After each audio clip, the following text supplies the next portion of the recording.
Corrugated sheets can easily be cut with common power or manual tools depending on the type of cut. A fine-tooth blade with at least 10 teeth per inch is recommended for a smooth cut.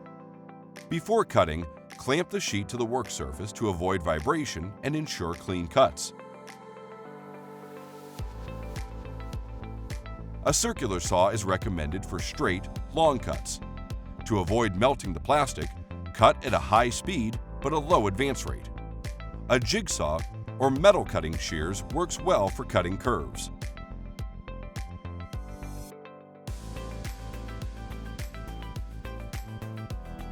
Install corrugated sheets with the UV protected side up or facing the sun. The masking strip or product label on the sheet indicates which side is protected. Sheets should be installed with the ribs running vertically. Sheets should overhang the lowest purlin by at least 1 inch, but no more than 3 inches.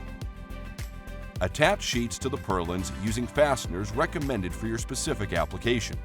Drive fasteners perpendicular to the corrugated sheet. Do not over-tighten screws. Over-tightening will cause sheet distortion, cracks, or fractures. A correctly installed fastener will sit flush against the sheet. Double-check that all fasteners are properly secured.